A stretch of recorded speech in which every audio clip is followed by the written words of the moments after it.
currently the end of week 1, and I think John Hello. would agree that we are very tired, but feeling quite excited about what we've learned this week. That's it. Very, very full brain, to be honest, at the end of the first week. Yeah, at times I think there was absolutely no way that any more information was going in by the end of the day. And then you've got your homework to look forward to.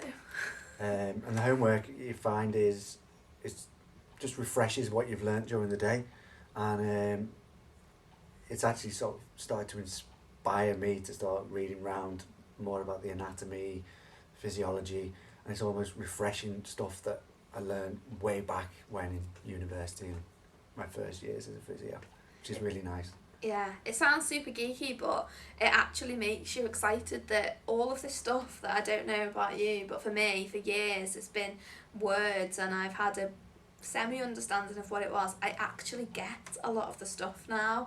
And then like your basal ganglia. Yeah, the mystery of the basal ganglia. I think one of the papers was actually called that, wasn't it? It probably was, yeah. Something like that.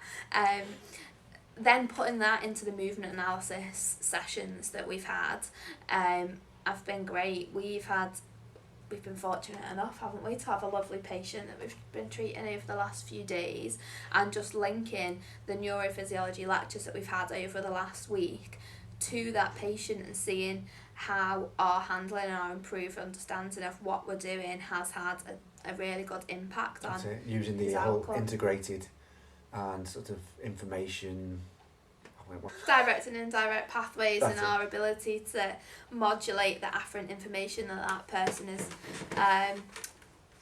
experiencing. As Catherine put it, we are afferent modulators. But also having that and then taking that and using the patient's task and drives and motivation to actually guide your treatment. Yeah, because we were doing all this lovely work about sensation improved, awareness of that patient's left side and his orientation to midline and everything that we'd learnt, and yet Nothing somewhere it was going wrong, and it took us a little moment, doesn't it? And then Claire came over and gave us the ability to, reflect on what we were doing and where it was going, and then once we'd honed into that patient, the need for them to want to drive that task for themselves, it all came together. I was going to say, that's been my light bulb sort of moment this week. Absolute light bulb moment. Going from the patient that wanted to sleep during the session to actually being awake, being active, doing what he wanted to do, which was read the paper, actually getting up from the bed, walking across the room, getting the paper, standing there, and it just was like, wow, brilliant, great.